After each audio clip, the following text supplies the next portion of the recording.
I was folding laundry when I saw my mother's photo. A beach shot, warm and golden. The sky cracked open by a sunset that made everything look more beautiful than it probably was. My father had his arm around her. Samantha was holding a cocktail. There was a fourth plate on the table, but no one in that seat. The caption read, "Grateful for a little family time." Just what we needed. I stared at it, read it twice, then again. I clicked on the comments. Gorgeous. You all look amazing. Where's your other daughter? My mother had replied, just the three of us this time. The blood rushed to my ears. The washer beeped behind me. I didn't move. 10 minutes later, I called her. She picked up like it was any other day. Hello? Where are you? A pause. Oh. Hi, sweetheart. Where are you? I repeated. We're in Tulum. Just a few days. It was very last minute. You're in Tulum? Yes. Another pause. You sound upset. I stared at the phone. Did you forget to invite me? Or was that intentional? It wasn't like that.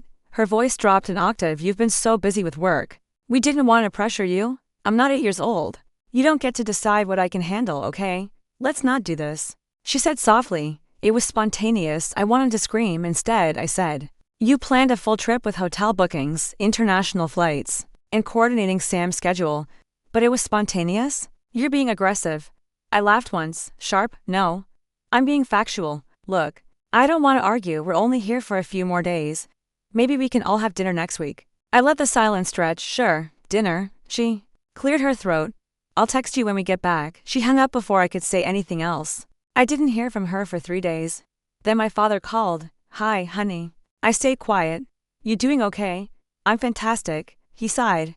Your mother said you were upset. She posted a family photo with a caption about how perfect it was without me. I wouldn't call that upsetting, just clarifying. That's not what she meant. Then tell me what she meant. He hesitated. It's been a tense year. We thought some space might help. Tense? There've been misunderstandings. You didn't come for Thanksgiving because I had pneumonia. You didn't come for Sam's birthday because you didn't tell me she was having a party until the day before. He softened. Sweetheart, this isn't an indictment. No. It's a pattern. He exhaled. I'm sorry you feel that way. I smiled without humor. You always say that when you don't want to own something. That's not fair.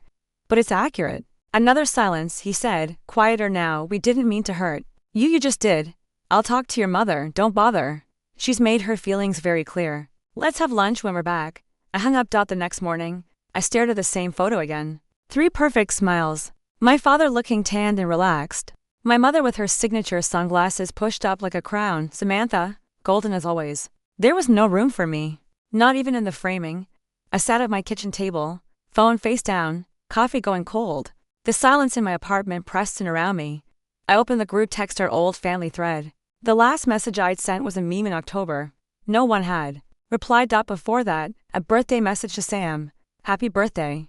Hope it's a good one. She liked it. No words, just a heart. I scrolled back further. Photos of dinners I hadn't been invited to, inside jokes I didn't understand. I closed it. That night, I FaceTimed Sam. She picked up, but only audio. Hey, what's up? You couldn't even pretend to be surprised when I called. She sighed. Look, it was Mom's idea. You didn't what? I didn't fight it, okay? I didn't think it was that serious. You didn't think excluding your sister from a family vacation was serious? It's not like that. Then explain it to me. A pause. You're different now. Different how? You're always watching, judging. You don't laugh anymore. That's rich coming from you. I'm just telling you how it feels. You're telling me I don't belong. Say it plainly. I'm saying maybe you don't want to. I swallowed hard. You think I wanted to be left out? No. I think you pulled away a long time ago, and we just followed your lead.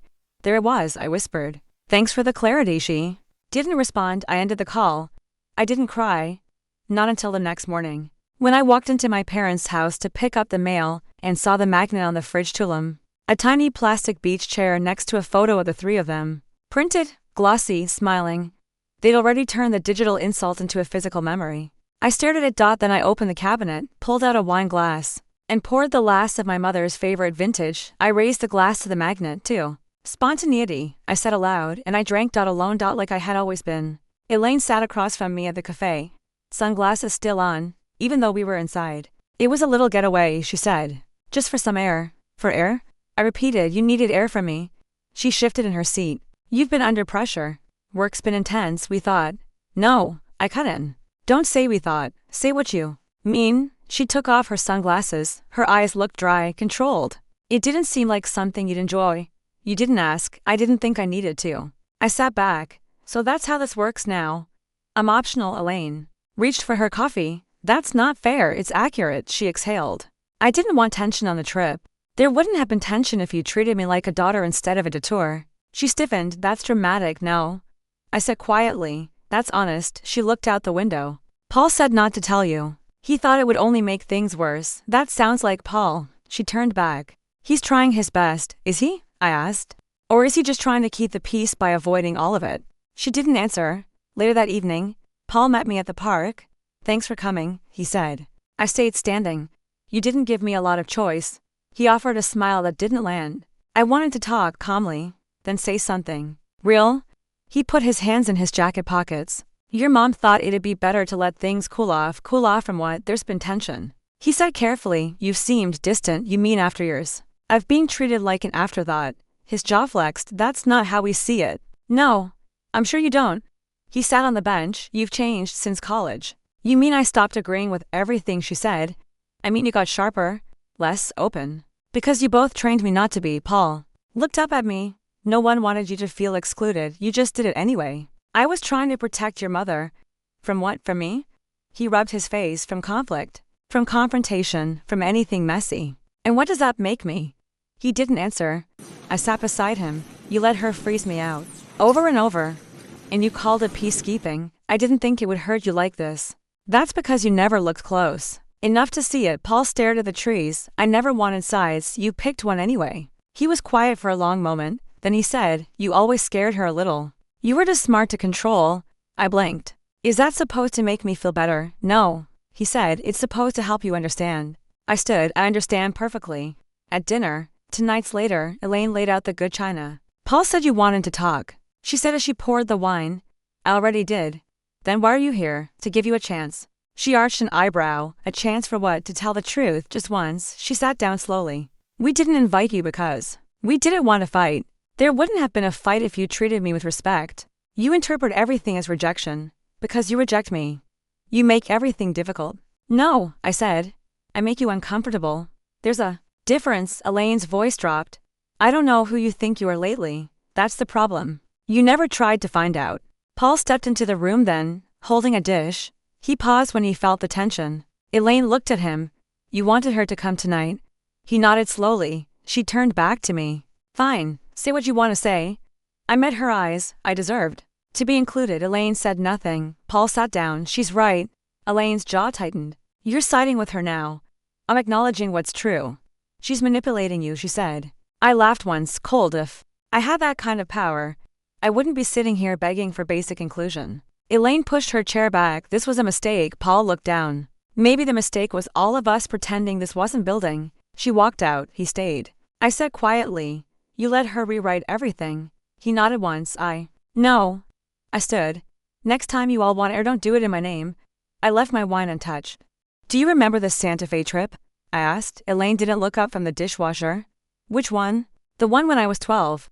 You said there wasn't room in the rental car. She straightened a fork. It was a small SUV. You had piano camp that week. Anyway, no, I said. Piano camp was a week after. I remember because I cried when you left. That was over a decade ago. Yes, and it still happened. She turned around. Why bring that up now? Because it wasn't the first time, and Tulum wasn't the first time. It's a pattern. Her lips thinned. You're making connections that don't exist. I'm naming ones you've never owned. She walked past me into the living room. I followed. 4th grade, I said.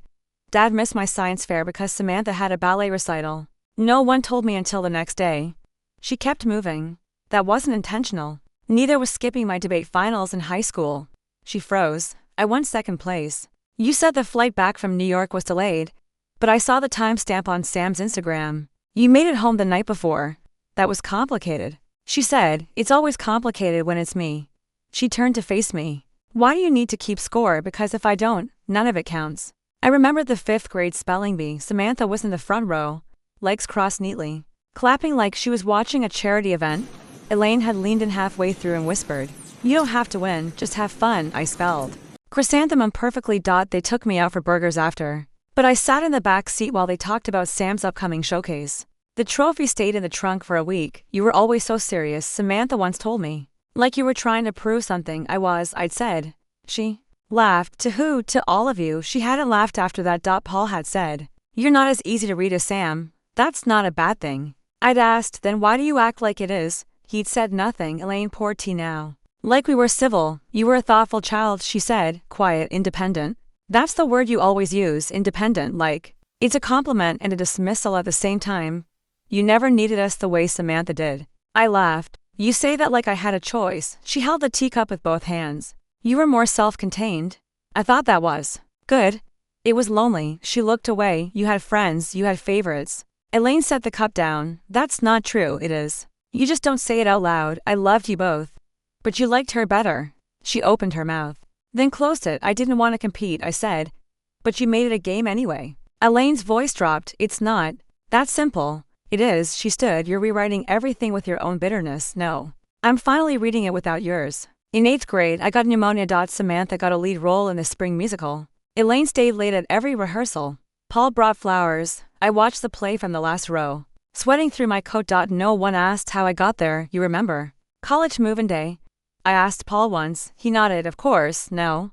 I mean the actual moment. When you and Mom left after 20 minutes because you had to drive Sam to her internship? She was nervous, so was I. You didn't show it because I knew not to bother.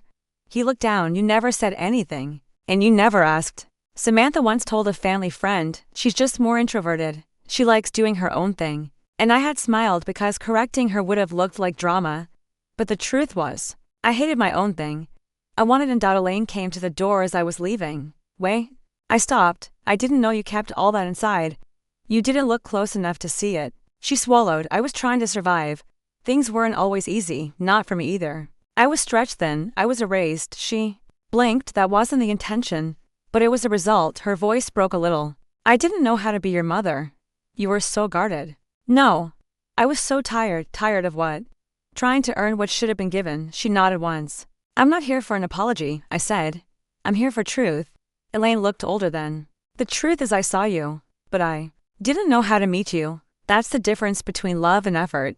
She stepped back. I don't know how to fix it. You don't have to. I opened the door. You just have to stop pretending it wasn't broken. I left without waiting for her to answer. The front door beeped once when I unlocked it. Everything was exactly as they'd left it. Wine glasses by the sink. Folded towels on the couch because Elaine hated clutter but never managed to finish what she started. Their absence made the house feel bigger. I wasn't angry when I opened the drawer in the hallway. I wasn't anything. The red folder was still there. Inside, emergency documents, passwords, account information labeled and color-coded. Because Paul liked systems, I sat on the dining room floor and opened my laptop. Do you remember the Chase card password? Sam had once asked me. Elaine had snapped. Don't say it out loud, Paul said. It's the same as the vacation folder. Capital F, then the year.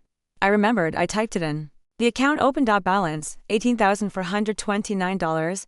3 available credit, $31,570.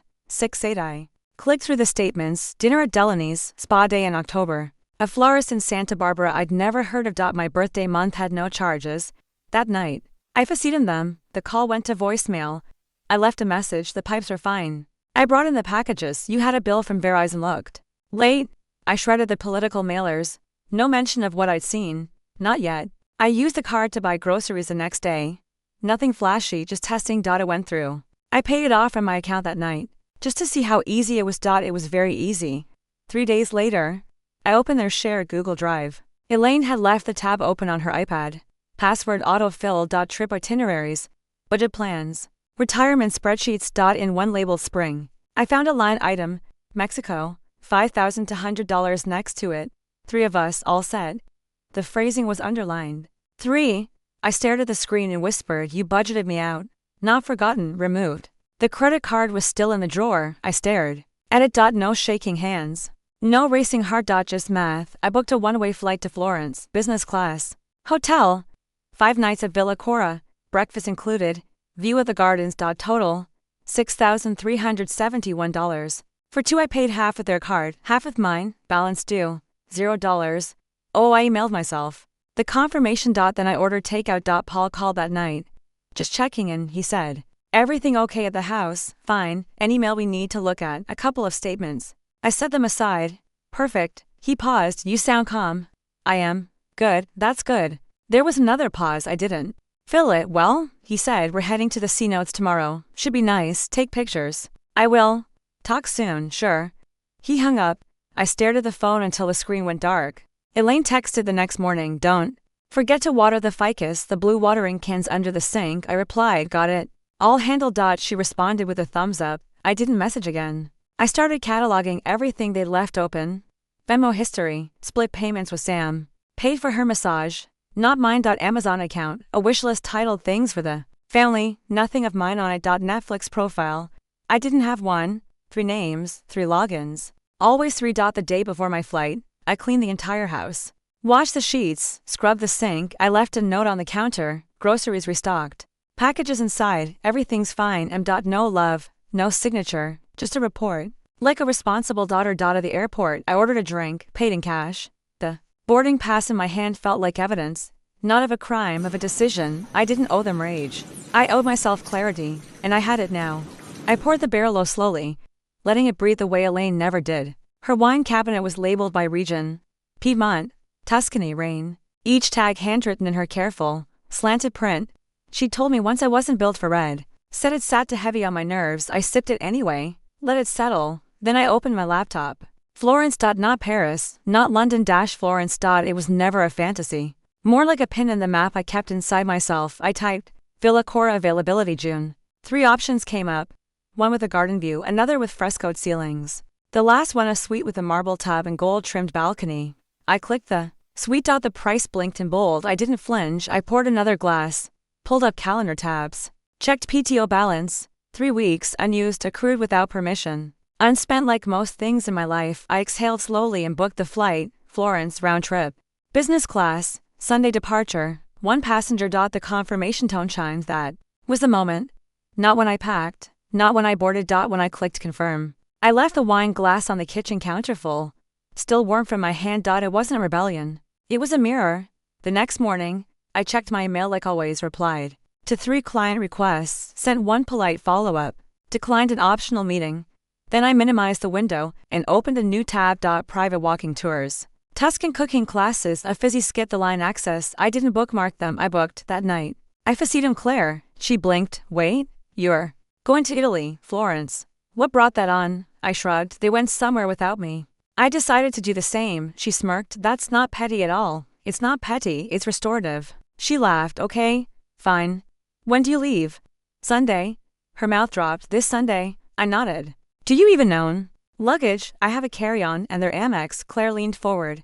Wait, who's Amex? They said to use it for emergencies, discounts. She laughed again. God, I love this version of you. I didn't smile. I'm not trying to be anyone new. Maybe not. But she looks good on you. Packing took 20 minutes, linen shirts to pairs of walking sandals. My passport, untouched since grad school. And a red notebook. I slipped it into the side pocket like a secret. Inside it, clipped magazine photos of Italian gardens I'd saved when I was 16. Notes I'd written in college, imagining light through stained glass and the sound of bells at dusk. Things I hadn't looked at in years. Not because I stopped wanting, because I stopped believing I could. Paul called again. Everything okay with the house? Fine, you sound relaxed. I'm fine. Mom said the security app pinged garage door opened at midnight. I was moving the bins. Trash day.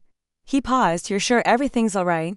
Perfect. He hesitated. You need anything, actually? No. Okay, good.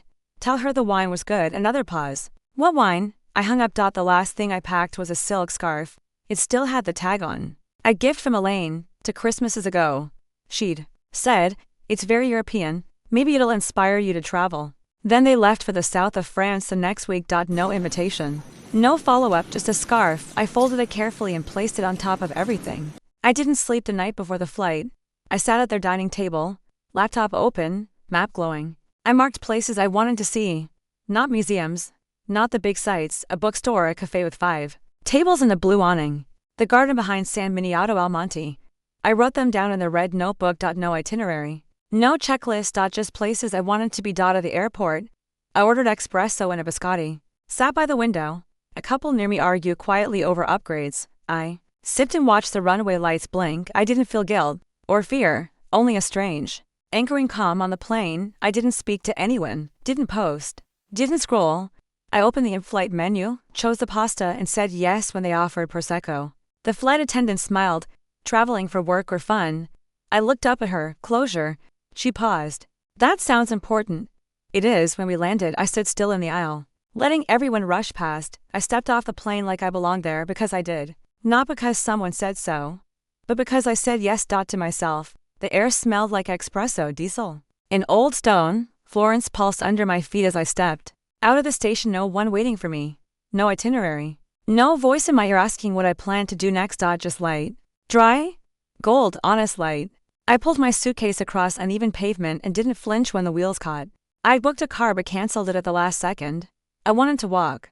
The man at the front desk wore a navy vest and a polite expression. Buongiorno. Welcome to Villa Cora, reservation under Monroe, I said. Of course, one moment. He tapped his keyboard. The Bougainvillea suite.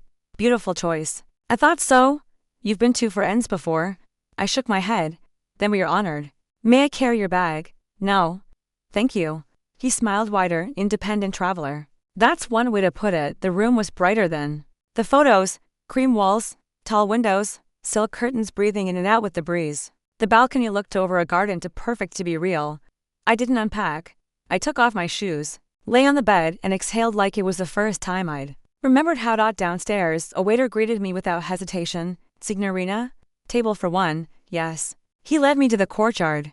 The only other guests were speaking in low French. Something to drink, he asked. Still water. And wine? Red, of course. He returned minutes later. You have chosen a good evening, he said. I needed one. He tilted his head. Celebration. Correction. He smiled, not asking more. I liked him immediately. The pasta arrived hot. Fragrant, simple. Olive oil, sea salt. No distractions. I ate slowly without looking at my phone. I didn't take a photo. I wasn't trying to prove anything. The waiter returned. Another glass. I nodded. You are American? Yes, yes, alone. I looked at him. Does that surprise you? Not many travel here alone. But those who do. He gestured to the sky. They see more, do they? He poured the wine. Yes, you see yourself, too. After dinner, I wandered the garden. A woman in a black dress passed me, holding a cigarette like a violin bow. She didn't glance at me. And I didn't care. No one here knew me. No one expected anything from me. I existed. Fully. The concierge saw me when I returned. Did you enjoy dinner? Very much. He paused. Most guests arrive exhausted. You look awake. I feel awake. He smiled like he understood. Back in the room, I stood at the mirror. I didn't look for flaws. I looked for truth. And I saw her, the version of me that had been waiting, not for permission, just for space. She didn't ask for anything. She simply arrived. The voicemail came just after midnight. Hi, it's your mother. I just saw something odd on the Amex. A charge from Italy. Please call me immediately. She didn't say my name. I let the message sit. An hour later, Polly mailed. Subject. Urgent credit card activity. Body. Hey kiddo. Let us know if this is you. We're not mad, just confused. Hope you're safe. Dad, not mad, just confused. I didn't respond. By morning, 3 more emails. Elaine's tone shifted. Subject. Seriously. Body. I hope this is some kind of mistake. You are not authorized to use that card for personal travel. You are an adult, not a child. This is theft. Do you understand that? Then a second. 10 minutes later. Subject. Retracted. Body. If this was a misunderstanding, I'm willing to discuss it. But we need to talk. Now. In the third. Subject. You've really hurt us. Body. I don't know why you're doing this. Please respond before I have to cancel everything. She had already called the car company. I knew she had. I made myself a cappuccino. Sat on the balcony. Let the emails pile up. The second voicemail came while I was at the garden. Cafe acute. Paul again. His voice lower. Sweetheart, can we just talk? Please, this doesn't have to be a thing. I know you're probably upset, but there are better ways to handle that. Just let us know where you are. We're worried. I pressed delete. That evening, I faceted them. Elaine answered first. Her face was tight. Where the hell are you, Florence? I figured that much. She snapped. Why are you there? I wanted to be with our money. Paul's voice appeared off screen. Let's not start with blame. Elaine turned. Are you joking? I'm not joking, I said. I'm answering the question you never asked. What question? She barked. Where I wanted to go. Who I wanted to be. What I wanted to do with my life. You never asked. Paul leaned into the frame. Okay. Let's just breathe. Can we talk about this calmly? I am calm, Elaine scoffed.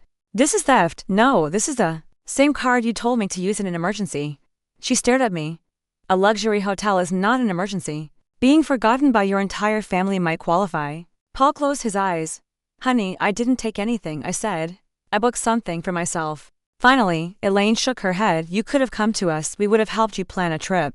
You didn't invite me to Tulum. That's not the same, you budgeted it without me, you labeled the file 3 of us. Paul flinched. Elaine blinked. You went through our files, you left them open. She was quiet for the first time. Paul said softly. You didn't need to do this to make a point. I didn't do it to make a point, Elaine snapped. Then what did you do it for? To stop waiting for an invitation that was never coming. They didn't speak for a long time.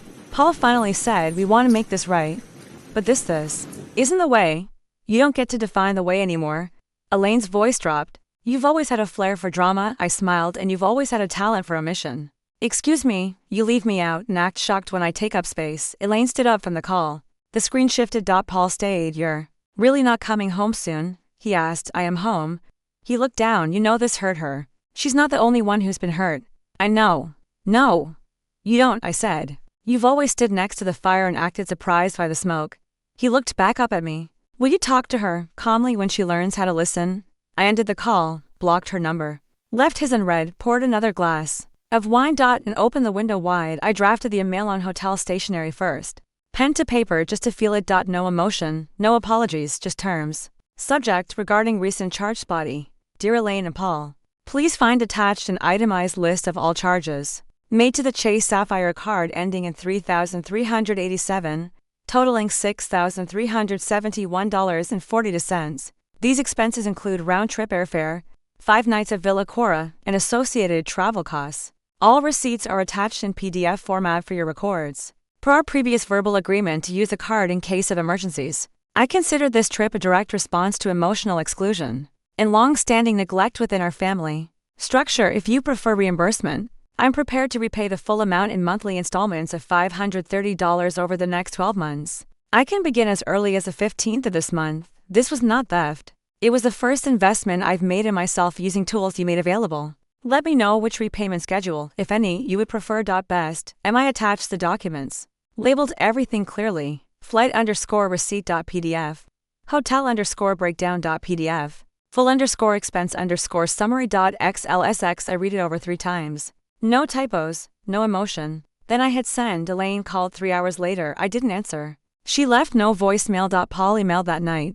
Subject, Ray, regarding recent charges. Body, we received your message. This is a lot to process. Your mom is upset, that's putting it mildly, but I want to acknowledge the clarity of your email. I didn't realize you felt this way. 12 months seems fair. Can we speak before the 15th? Dottie waited 24 hours. Then I replied. Subject, Ray, regarding recent charges. Body, I appreciate your tone. I'm willing to speak. Elaine must be present. This will not be a 2-against-1 conversation. Wednesday 2 p.m. EST. Zoom link below. They joined a minute late. Elaine's hair was perfect. Paul wore his concerned parent face. Hi, I said. Elaine folded her hands. You've put us in a difficult position. I've clarified the position I was already in. Paul cleared his throat. We want to understand. No. You want to reframe. I'm not here for that. Elaine spoke. You accessed our financials without permission. You gave me keys, passwords, open tabs. This isn't espionage, it's negligence. Her eyes narrowed. You really think this was justified? I think for the first time, I matched your strategy with one of my own.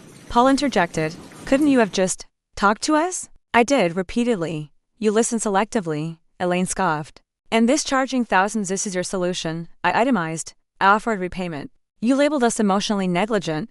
Was I wrong? She leaned forward. You're cold, calculated. I met her gaze. You raised me to be self-sufficient. I succeeded.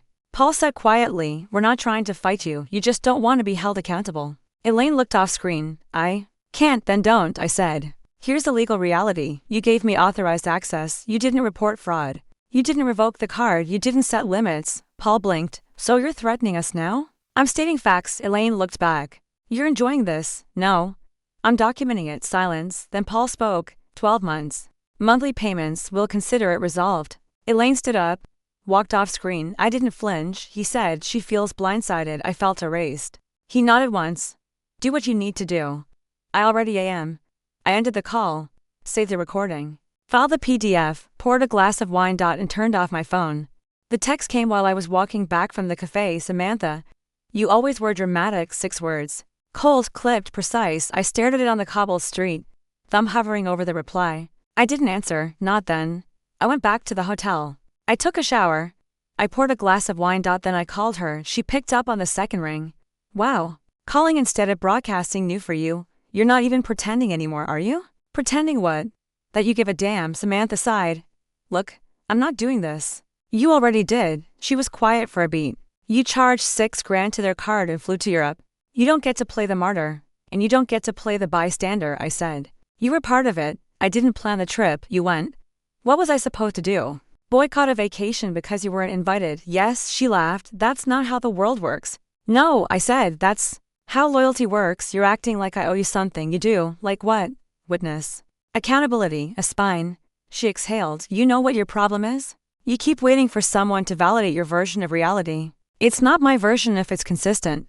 You isolate yourself and then get mad when no one drags you back in. I got tired of knocking on doors that never opened. That's not my fault. You benefited, I said flatly. She didn't deny it. Every spotlight I lost, I said. You stepped into without hesitation. I didn't take anything from you. You didn't have to, I said. They gave it to you. You think this is about me being the favorite. It's about you knowing it and never using it to open space for me. I wasn't responsible for their choices. No, I said. You were just comfortable with them. Samantha's voice softened. We're not kids anymore, exactly. Which means I don't have to keep pretending we're sisters in anything but biology. You don't mean that. I do. There was silence. Then she said, I was there for you when you had pneumonia. Once, and I called after your breakup. You asked if it was mutual. Then talked about your boyfriend for 20 minutes. You're impossible. No, I said. I'm done. Another pause. You're burning bridges. She said quietly, no. I'm just refusing to rebuild the ones you never crossed. She hung up first. I let the silence settle. Then I blocked her number. The studio overlooked the Arno wooden beams. Cracked windows, the faint scent of turpentine. There were 8 of us. No one asked who I was or why I was alone. I liked that. The teacher Lucia smiled as she handed me a blank canvas. First time. In a studio. Then it's your first time, she said. Don't apologize for what you make. I didn't answer. She moved on. The man beside me introduced himself as Victor. You live here? He asked. No, vacation. Correction. He smiled. The best kind. Lucia clapped. Today we paint what's missing, not what we see. What we feel isn't shown. Someone behind me laughed nervously. Victor whispered. How philosophical. I dipped the brush in burnt sienna, or honest. The first stroke shook. The second didn't. I painted something that looked like a door. Not open, not closed. Just there. Lucia walked by again to clean. I looked up. Excuse me, don't be precious, be you? I dragged the brush across the white space. It bled unevenly. Better. An older woman named Marianne painted only in black. Victor painted a figure that had no face. I painted a mirror with cracks down the center. No reflections, just light. During break, we sat by the window. Marianne said, you don't speak much. I've been listening. To what? Victor asked. To myself. Lucia handed me a cup of tea. Good art comes when you stop performing. I used to be very quiet, I said. Marianne smiled. You still are. No, I said. Now I'm silent by choice. Victor raised his glass. To the difference, we clinked our cups. When we returned to our canvases, Lucia put on music. Something soft, wordless. I added gold to the cracks, not to hide them. To highlight where things had broken.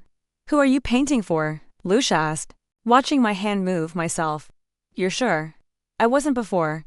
And now? Now I know I was never meant to fit their frame. She smiled. Good. Then stop measuring your strokes against someone else's wall. I nodded once. Then I painted until the light changed. When class ended, Lucia wrapped my canvas in brown paper. It's not finished, I said. Then keep painting. I don't have a studio. She handed me a brush. You don't need one. Victor hugged me goodbye. Will you come back? He asked. No, I said. But I'll remember this. Marianne kissed my cheek. You found your palette. I found my shape.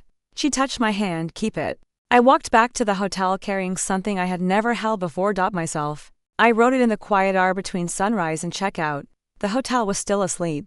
No footsteps in the hall, no espresso cups clinking downstairs, just the sound of my own pen. Steady across the page. Dear Mom and Dad, I'm not writing to be forgiven. I'm writing because I finally know I don't need to be. You didn't forget me.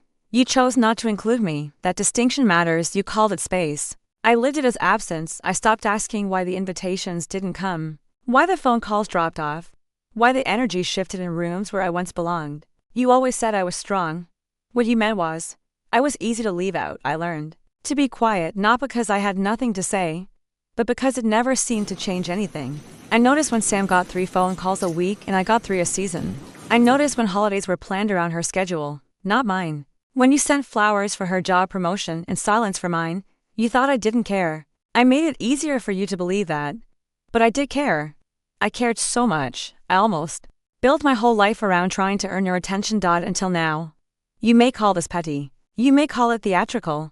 But I call it closure because here, thousands of miles away, I remembered how it feels to exist without shrinking. I remembered who I was before your silence made me doubt her. And I realized something else. I don't need you to hear this for it to be true. I just need to say it. I love you, I mean that. But I'm letting go of needing that love to look a certain way. This trip wasn't revenge. It was return to myself. To the version of me who wanted to live out loud. Before I learned that being small kept me safe, I hope, one day, you read between the lines of what I never said. But if not, that's alright.